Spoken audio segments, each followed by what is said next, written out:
The Enchiridion by Epictetus. Translated by Elizabeth Carter. 1. Some things are in our control, and others not. Things in our control are opinion, pursuit, desire, aversion, and, in a word, whatever are our own actions. Things not in our control are body, property, reputation, command, and, in one word, whatever are not our own actions. The things in our control are by nature free, unrestrained, unhindered. But those not in our control are weak, slavish, restrained, belonging to others. Remember, then, that if you suppose that things which are slavish by nature are also free, and that what belongs to others is your own, then you will be hindered. You will lament, you will be disturbed, and you will find fault both with gods and men. But if you suppose that only to be your own, which is your own, and what belongs to others such as it really is, then no one will ever compel you or restrain you. Further, you will find fault with no one, or accuse no one. You will do nothing against your will. No one will hurt you, you will have no enemies, and you will not be harmed.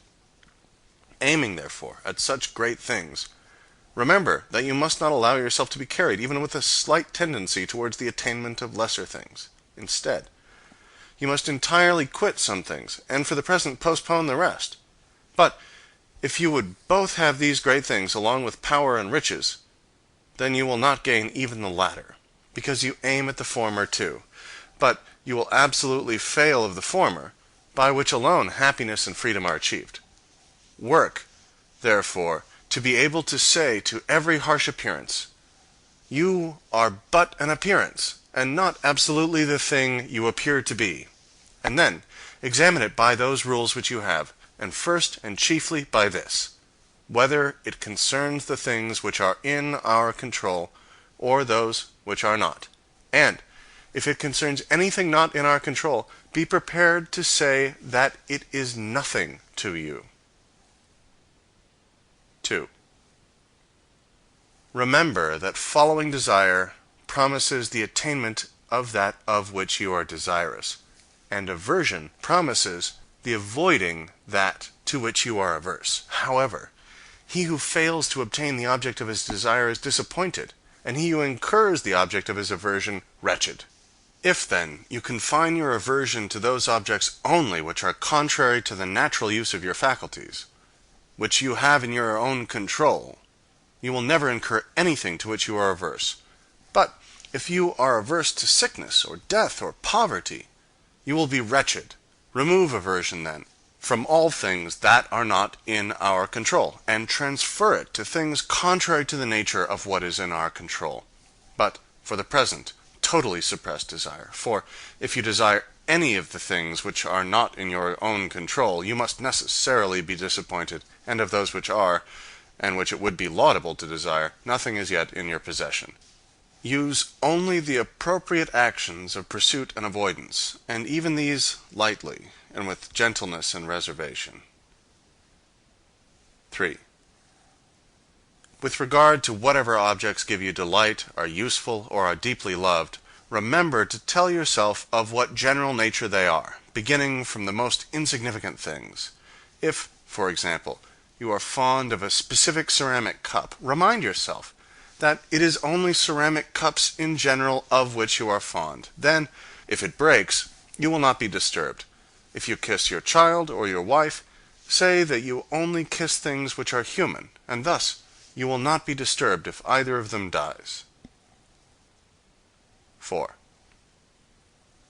When you are going about any action, remind yourself what nature the action is.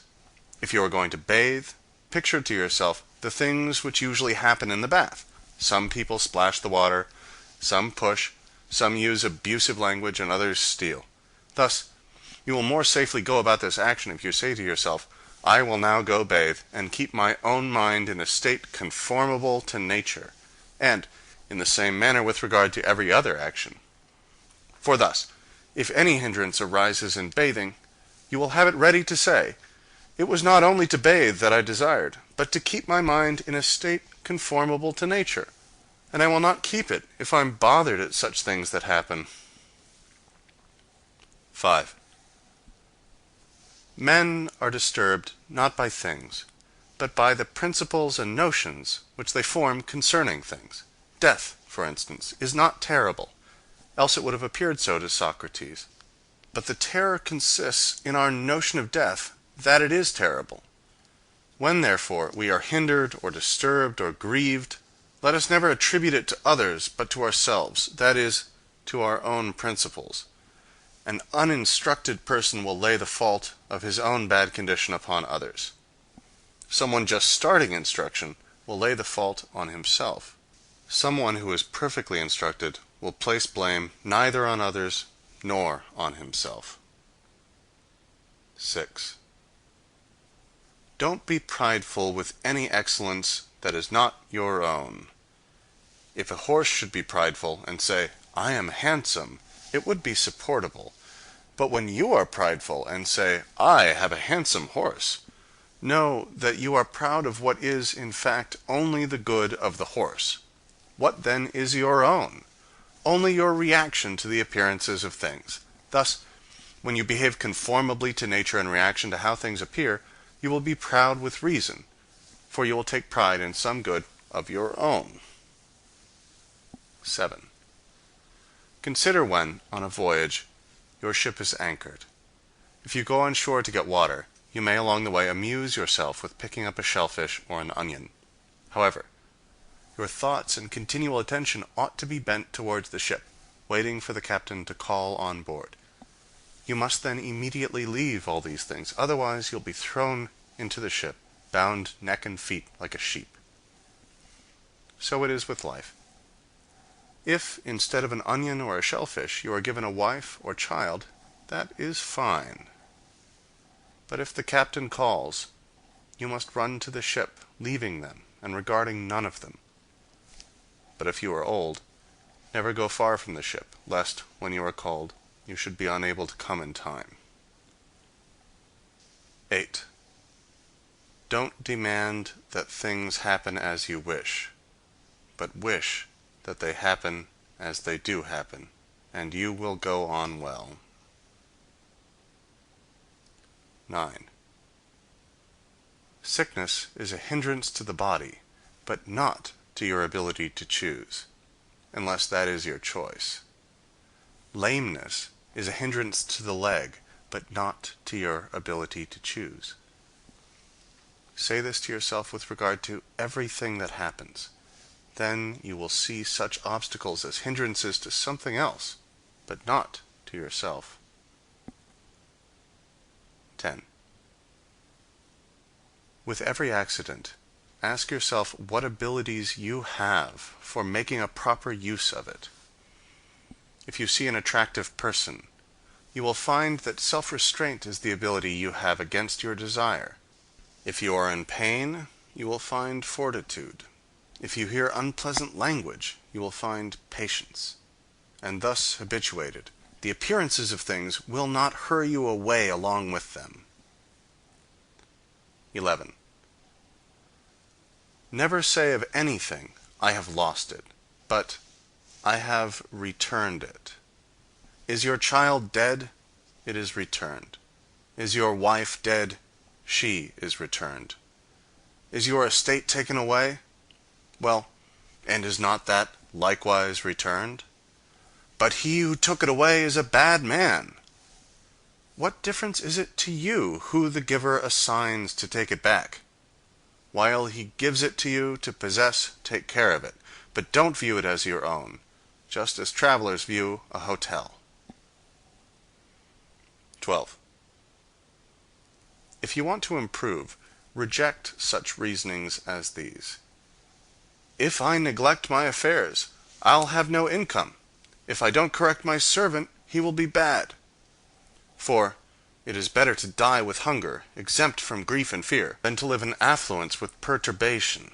And it is better your servant should be bad, than you unhappy. Begin, therefore, from little things. Is a little oil spilt, a little wine stolen? Say to yourself, "This is the price paid for apathy, for tranquility, and nothing is to be had for nothing." When you call your servant, it is possible that he may not come. Or, if he does, he may not do what you want. But he is by no means of such importance that it should be in his power to give you any disturbance. 13. If you want to improve, be content to be thought foolish and stupid with regard to external things. Don't wish to be thought to know anything, and even if you appear to be somebody important to others, distrust yourself.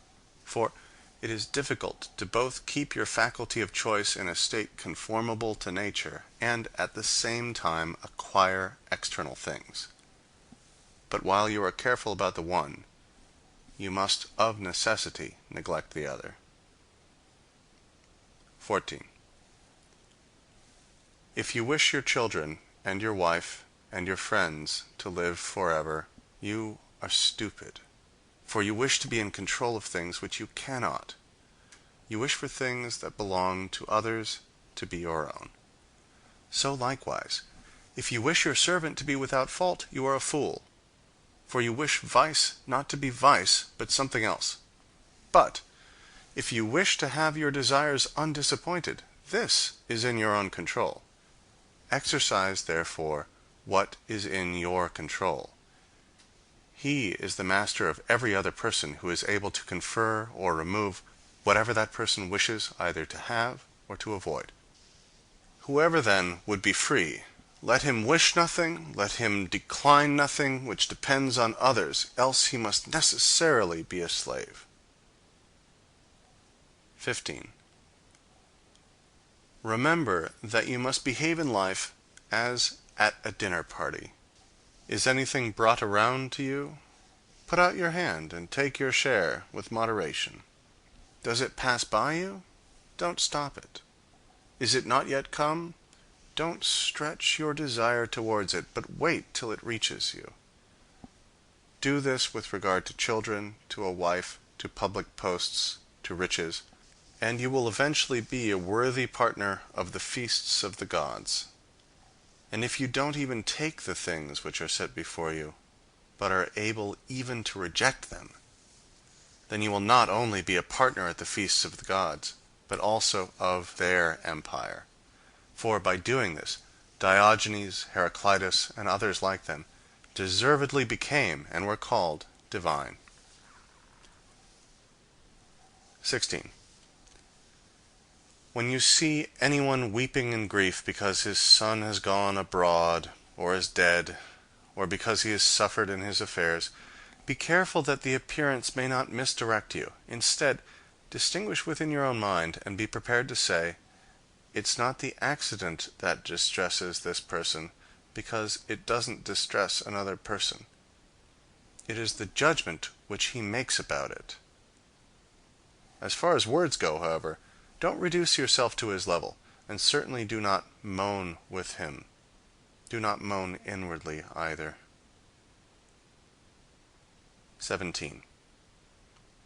Remember that you are an actor in a drama, of such a kind as the author pleases to make it.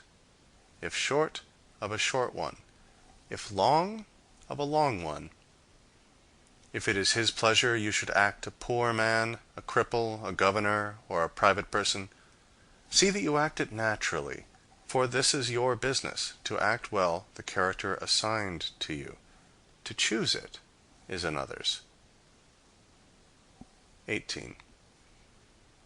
When a raven happens to croak unluckily, don't allow the appearance hurry you away with it, but immediately make the distinction to yourself, and say, none of these things are foretold to me, but either to my paltry body, or property, or reputation, or children, or wife.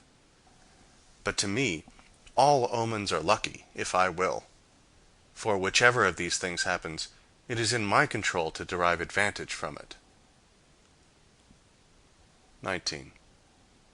You may be unconquerable if you enter into no combat in which it is not in your own control to conquer. When, therefore, you see anyone eminent in honors or power or in high esteem on any other account, take heed not to be hurried away with the appearance, and to pronounce him happy. For, if the essence of good consists in things in our own control, There will be no room for envy or emulation. But for your part, don't wish to be a general, or a senator, or a consul, but to be free.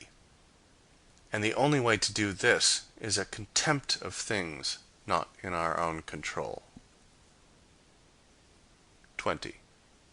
Remember that not he who gives ill language or a blow insults, but the principle which represents these things as insulting.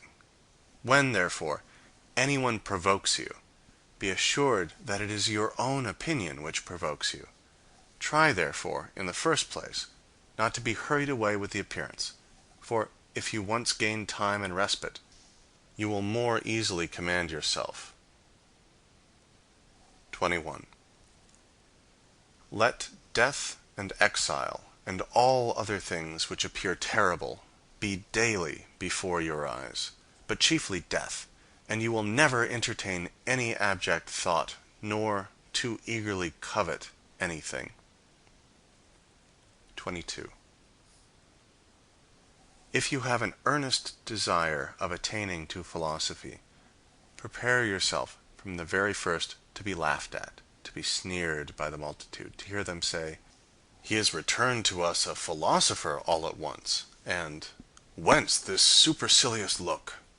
Now, for your own part, don't have a supercilious look indeed, but keep steadily to those things which appear best to you as one appointed by God to this station. For remember that, if you adhere to the same point, those very persons who at first ridiculed will afterwards admire you. But if you are conquered by them, you will incur a double ridicule. 23. If you ever happen to turn your attention to externals, so as to wish to please anyone, be assured that you have ruined your scheme of life. Be contented, then, in everything with being a philosopher, and, if you wish to be thought so likewise by anyone, appear so to yourself, and it will suffice you.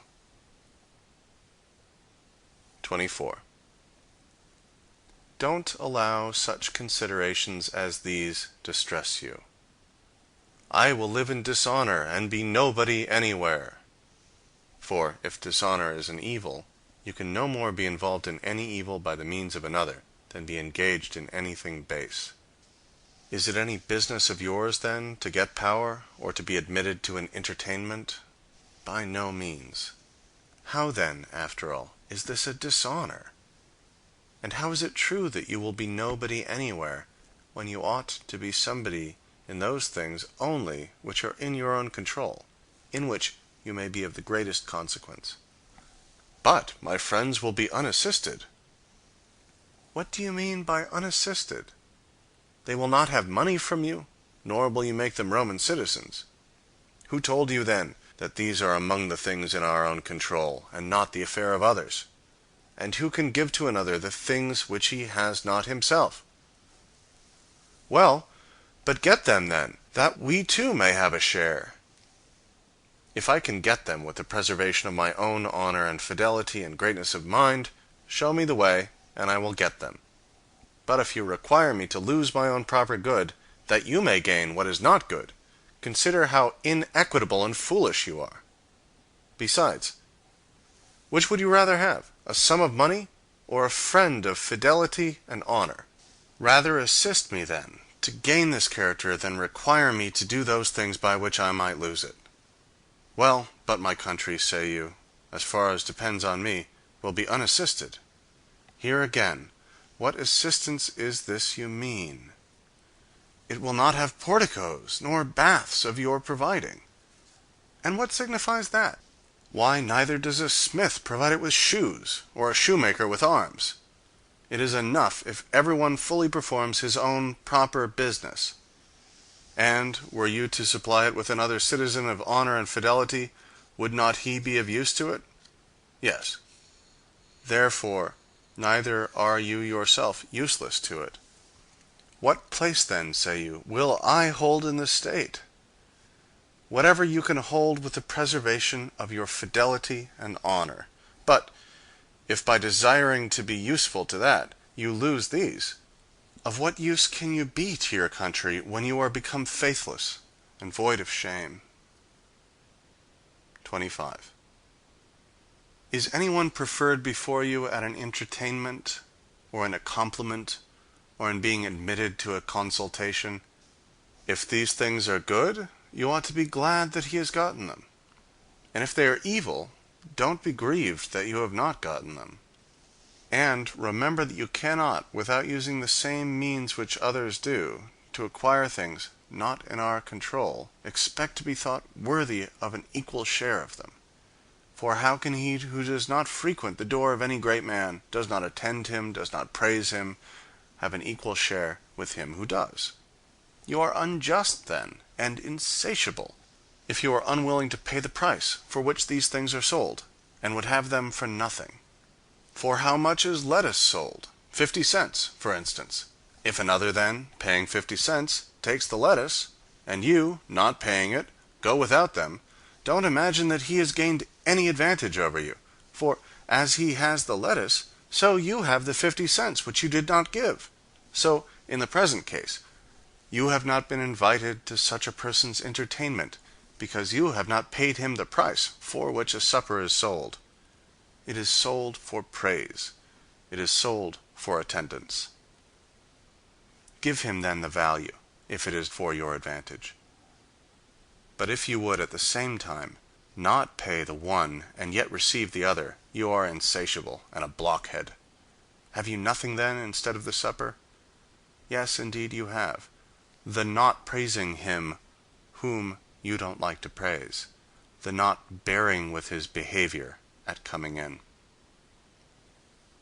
26. The will of nature may be learned from those things in which we don't distinguish from one another. For example, when our neighbor's boy breaks a cup or the like, we are presently ready to say, "These things will happen." Be assured, then, that when your own cup likewise is broken, you ought to be affected just as when another's cup was broken. Apply this in like manner to greater things. Is the child or wife of another dead? There is no one who would not say, "This is a human accident." But if anyone's own child happens to die, it is presently, "Alas! How wretched am I!" But it should be remembered how we are affected in hearing the same thing concerning others. 27. As a mark is not set up for the sake of missing the aim, so neither does the nature of evil exist in the world. 28.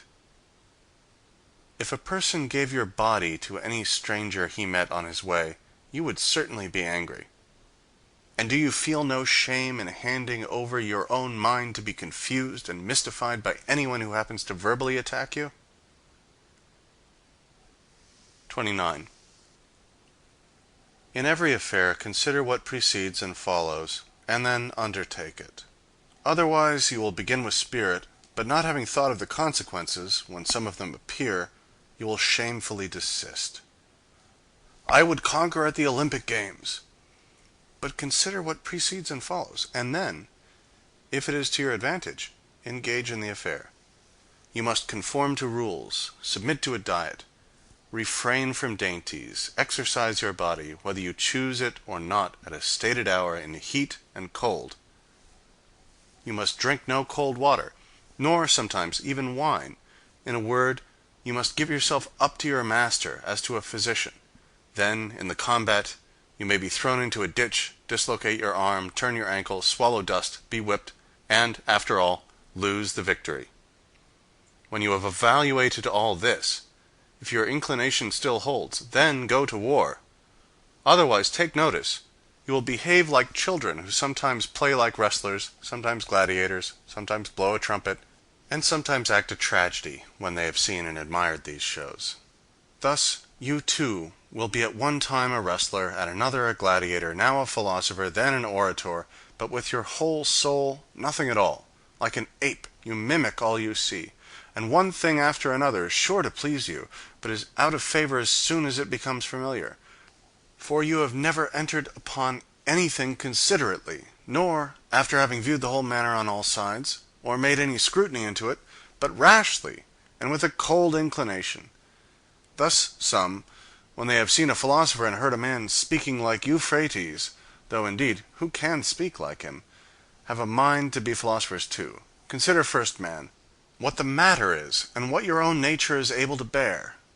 If you would be a wrestler, consider your shoulders, your back, your thighs, for different persons are made for different things.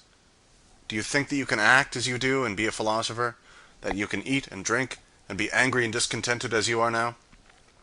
You must watch, you must labor, you must get the better of certain appetites, must quit your acquaintance, be despised by your servant, be laughed at by those you meet, come off worse than others in everything, in magistracies, in honors, in courts of judicature. When you have considered all these things round, approach if you please. If by parting with them you have a mind to purchase apathy, freedom, and tranquillity. If not, don't come here. Don't, like children, be one while a philosopher, then a publican, then an orator, then one of Caesar's officers. These things are not consistent. You must be one man, either good or bad. You must cultivate either your own ruling faculty or externals, and apply yourself either to things within or without you.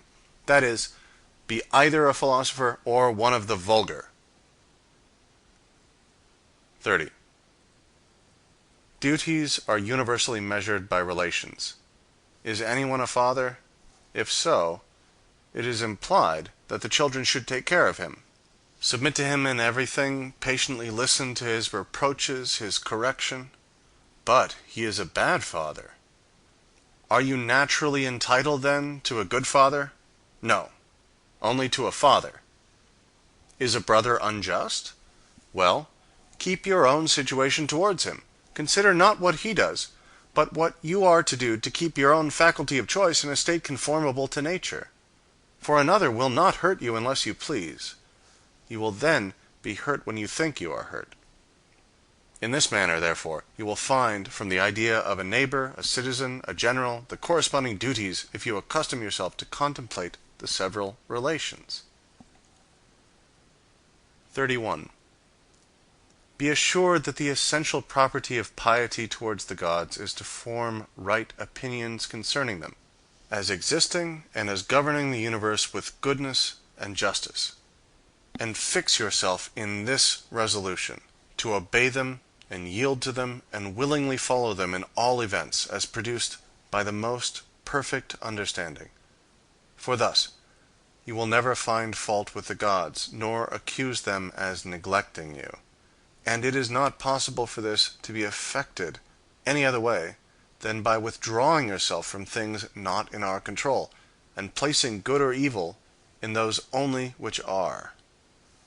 For if you suppose any of the things not in our control to be either good or evil, when you are disappointed of what you wish, or incur what you would avoid, you must necessarily find fault with and blame the authors. For every animal is naturally formed to fly, and abhor things that appear hurtful, and the causes of them, and to pursue and admire those which seem beneficial, and the causes of them. It is impractical, then, that one who supposes himself to be hurt should be happy about the person who, he thinks, hurts him, just as it is impossible to be happy about the hurt itself. Hence, also, a father is reviled by the son when he does not impart to him the things which he takes to be good. And supposing empire to be a good, made Polynices and Eteocles mutually enemies. On this account, the husbandman, the sailor, the merchant, on this account those who lose wives and children, revile the gods. For where interest is, there too is piety placed. So that whoever is careful to regulate his desires and aversions as he ought, is, by the very same means, careful of piety likewise.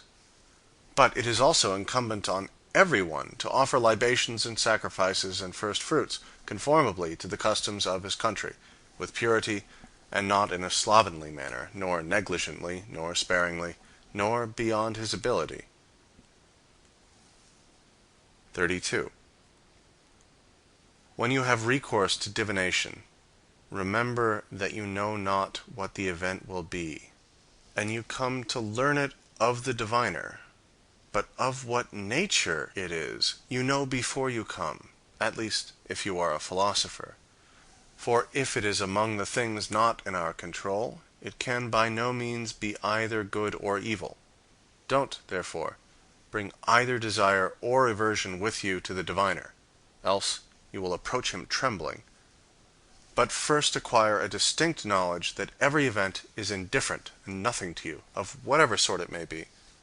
For it will be in your power to make a right use of it, and this no one can hinder.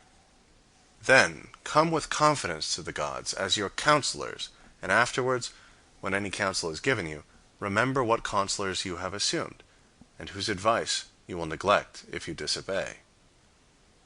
Come to the divination as Socrates prescribed, in cases of which the whole consideration relates to the event, and in which no opportunities are afforded by reason or any other art to discover the thing proposed to be learned. When, therefore, it is our duty to share the danger of a friend or of our country, we ought not to consult the oracle whether we will share it with them or not. For, though the diviner should forewarn you that the victims are unfavorable, this means no more than that either death or mutilation or exile is portended. But we have reason within us, and it directs, even with these hazards, to the greater diviner, the Pythian god, who cast out of the temple the person who gave no assistance to his friend while another was murdering him. 33. Immediately prescribe some character and form of conduct to yourself, which you may keep both alone and in company. Be for the most part silent, or speak merely what is necessary, and in few words. We may, however, enter, though sparingly, into discourse sometimes when occasion calls for it, but not on any of the common subjects, of gladiators, of horse races, or athletic champions, or feasts, the vulgar topics of conversation, but principally not of men, so as either to blame or praise or make comparisons. If you are able, then, by your own conversation, bring over that of your company to proper subjects, but if you happen to be taken among strangers, be silent. Don't allow your laughter to be much, nor on many occasions, nor profuse. Avoid swearing, if possible, altogether, if not, as far as you are able. Avoid public and vulgar entertainments, but if ever an occasion calls you to them, keep your attention upon the stretch, that you may not imperceptibly slide into vulgar manners.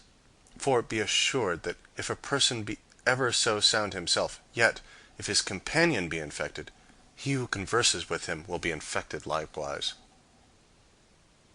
Provide things relating to the body no further than mere use, as meat, drink, clothing, house, family. But strike off, and reject everything relating to show and delicacy. As far as possible, before marriage, keep yourself pure from familiarities with women, and if you indulge them, let it be lawfully. But don't therefore be troublesome and full of reproofs to those who use these liberties, nor frequently boast that you yourself don't. If anyone tells you that such a person speaks ill of you, don't make excuses about what is said of you, but answer, he does not know my other faults, else he would not have mentioned only these. It is not necessary for you to appear often at public spectacles, but if ever there is a proper occasion for you to be there, don't appear more solicitous for anyone than for yourself, that is, wish things to be only just as they are, and him only to conquer who is the conqueror, for thus you will meet with no hindrance. But abstain entirely from declamations and derision and violent emotions.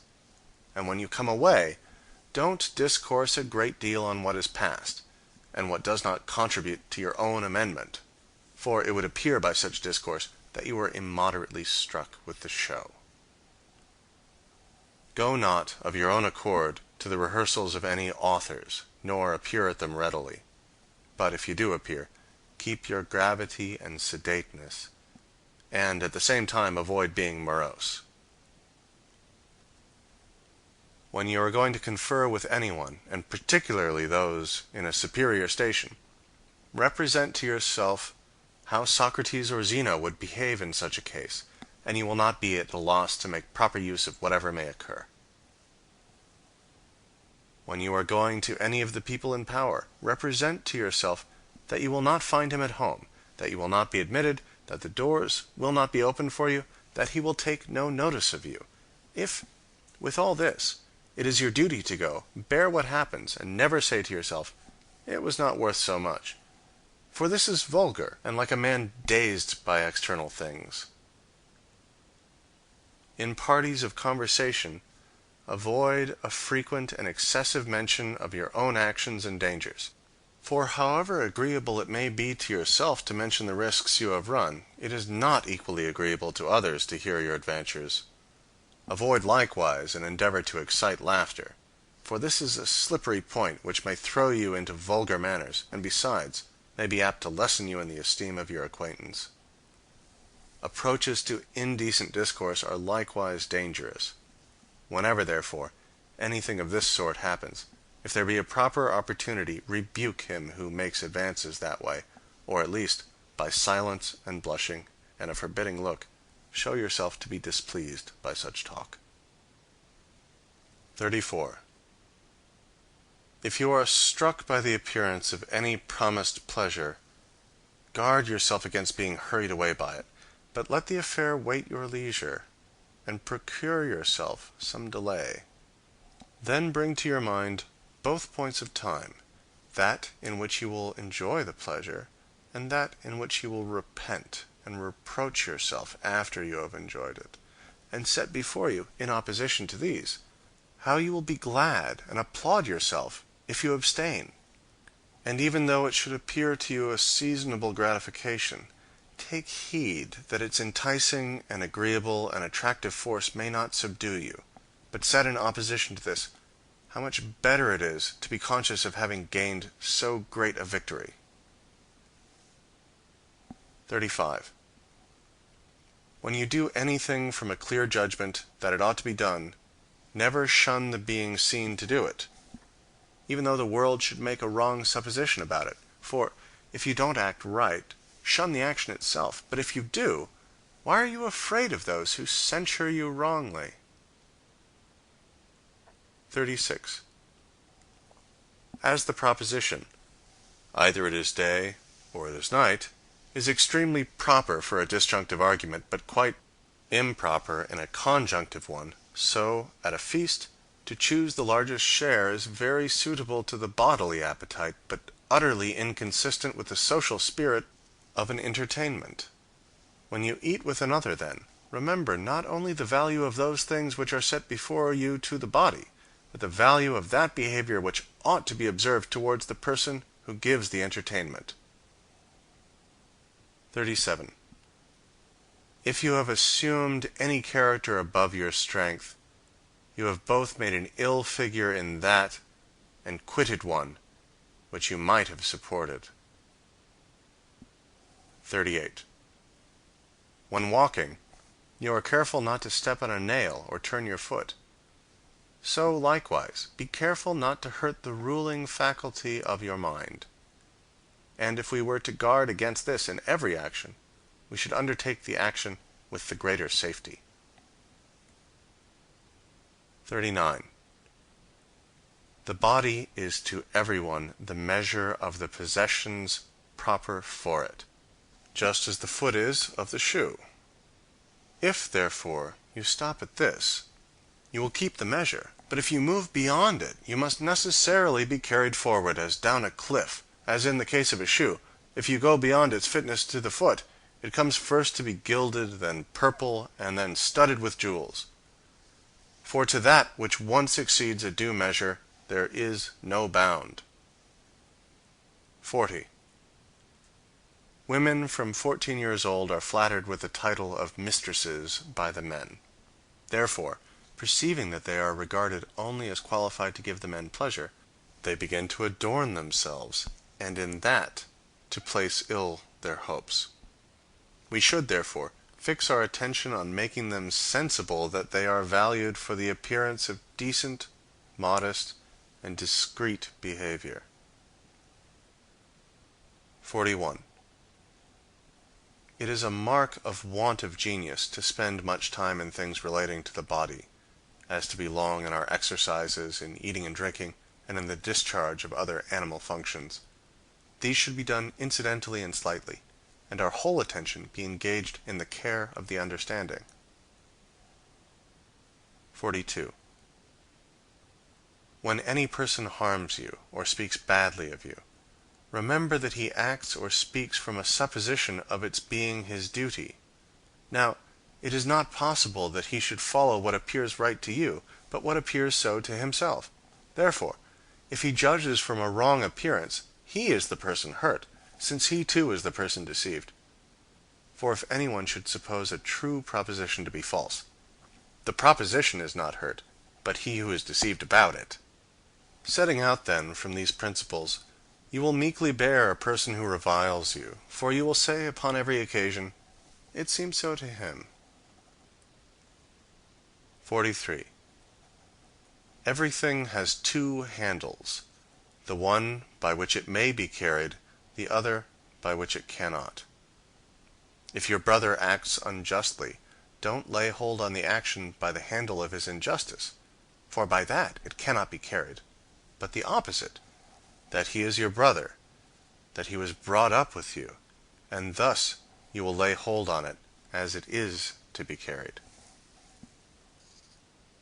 44. These reasonings are unconnected. I am richer than you, therefore I am better.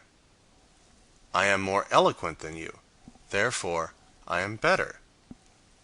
The connection is rather this: I am richer than you, therefore my property is greater than yours. I am more eloquent than you, therefore my style is better than yours.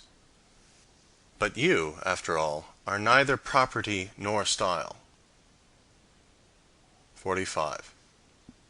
Does anyone bathe in a mighty little time? Don't say that he does it ill, but in a mighty little time. Does anyone drink a great quantity of wine? Don't say that he does ill, but that he drinks a great quantity. For, unless you perfectly understand the principle from which anyone acts, how should you know if he acts ill? Thus, you will not run the hazard of assenting to any appearances but such as you fully comprehend. 46. Never call yourself a philosopher, nor talk a great deal among the unlearned about theorems, but act conformably to them. Thus, at an entertainment, don't talk how persons ought to eat, but eat as you ought.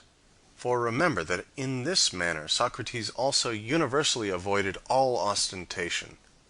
And when persons came to him and desired to be recommended by him to philosophers, he took and recommended them, so well did he bear being overlooked. But that if ever any talk should happen among the unlearned concerning philosophic theorems, be you, for the most part, silent. For there is great danger in immediately throwing out what you have not digested. And if anyone tells you that you know nothing, and you are not nettled at it, then you may be sure that you have begun your business. For sheep don't throw up the grass to show the shepherds how much they've eaten, but, inwardly digesting their food, they outwardly produce wool and milk. Thus, therefore, do you likewise not show theorems to the unlearned, but the actions produced by them after they have been digested. 47.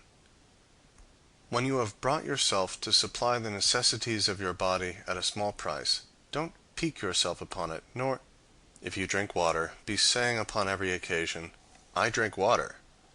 But first, consider how much more sparing and patient of hardship the poor are than we.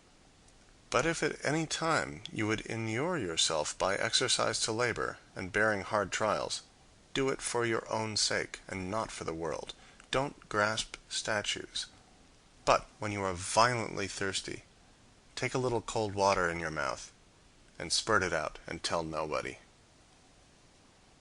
48. The condition and characteristic of a vulgar person is, that he never expects either benefit or hurt from himself, but from externals.